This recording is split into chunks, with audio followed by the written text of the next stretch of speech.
kasih, saya akan membacakan di sini ulang di dalam 1 Yohanes tapi ayat yang berbeda, yaitu 1 Yohanes pasal 2 ayat 17 yang bagian B. Tetapi orang yang melakukan kehendak Allah tetap hidup selama-lamanya. Iya. Hidup selama-lamanya berarti hidup Kekal. hidup kekal. Suci. Berarti harus hidup suci ya. Iya. Hidup kudus, belajar memperkenankan hati Tuhan dengan hidup memperkenankan hatinya. Iya. Coba dibaca lagi 1 Yohanes pasal 2 atau bab 2 ayat 17b. Baik, terima kasih, akan membacakan ulang yang bagian B, ayat 17 yang bagian B.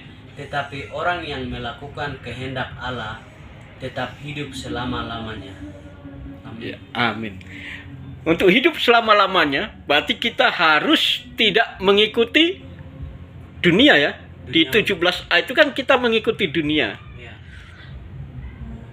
Nah, namun mengikuti kehendak Allah ya. Berarti bisa hidup selama-lamanya. Apa itu hidup selama-lamanya? Itu adalah hidup yang kekal Dalam surga. dalam surga. Kita sudah pindah dari dunia manusia yang penuh dosa ini ke surga, tempat Allah yang Maha Suci. Di mana ketika kita mengakui anak, berarti kita memiliki Bapa. Tinggal di dalam anak, kita juga berarti tinggal di dalam Bapa, yaitu hidup yang kekal, hidup di dalam terang. Kita mengalami persekutuan. Karena darah Yesus juga menyucikan kita dari segala dosa. Di mana kita pindah dari dalam maut, karena kita tidak mengasihi ya, kita hidup di dalam maut. Tapi karena kita mengasihi, kita sudah pindah dari dalam maut ke dalam hidup dengan mengasihi saudara kita. Jadi kita bisa hidup selama-lamanya asalkan kita hidup berpadanan dengan Kristus. Ya tidak? Iya. Kalau kita tidak hidup berpadanan dengan Kristus, berarti kita menyangkal Kristus. Tidak sesuai dengan ucapan bibir kita. Coba buka Yohanes 8 ayat 44, Bapak Yes Murid. Satu atau Yohanes, Injil Yohanes pasal 8, bab 8 ayat 44.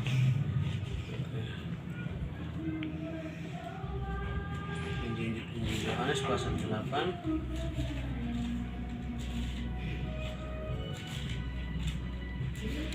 ayat 44. Iya.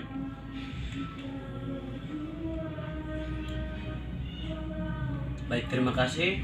Di sini saya akan membacakan di dalam Injil Yohanes pasal 4 Pasal ayat 8 pasal 8 ayat 44. Iya. Kob hitam berkatakan, keturunan Abraham yang tidak berasal dari Allah. 44.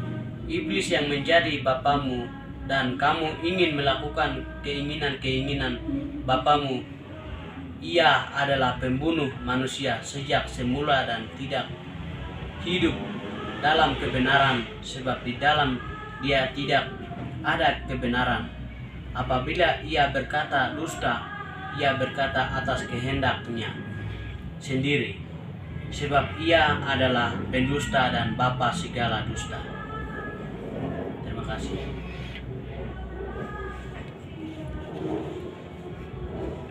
Jadi kalau kita hidup, mengaku hidup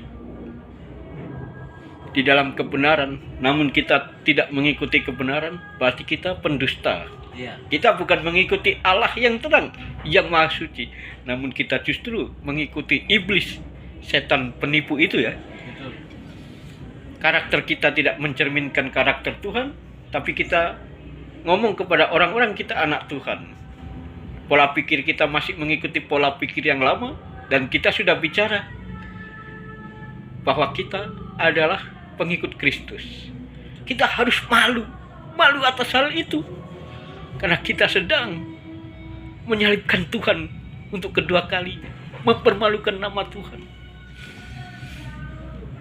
Ketika kita sudah menyadari bahwa Tuhan menebus dosa kita, Tuhan menyelamatkan kita, berarti kita harus benar-benar sadar bahwa kita yang tidak layak ini dilayakkan oleh Tuhan. Jadi segala sesuatunya harus berubah. Kehidupan kita yang lama tidak boleh kembali lagi. Karena kita sudah menjadi anak Tuhan. Yang lama sudah berlalu, yang baru sudah datang. Kita sudah pindah dari dalam maut ke dalam hidup.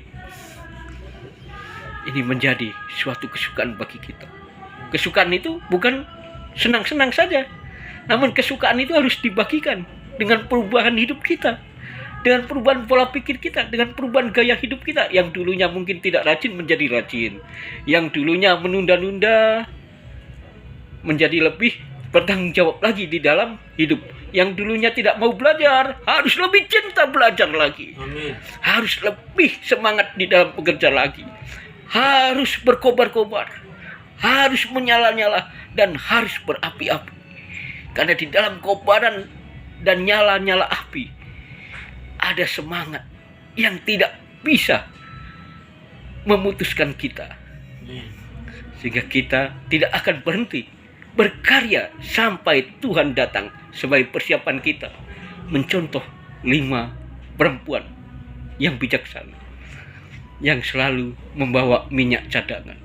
Siapkah itu Bapak? Yes. Siap. Siapkah engkau mempergunakan sisa waktumu sebagai anak muda dengan hidup yang berkualitas? Siap. Hidup yang menuntutmu untuk tekun dalam belajar. Siap. Cinta belajar. Siap. Rajin bekerja. Siap. Tekun dalam berdoa. Siap. Setia dalam hal-hal kecil. Siap. Sehingga bisa dipercaya dalam hal-hal besar. Terima kasih banyak Nimbra. Wah. Terima kasih.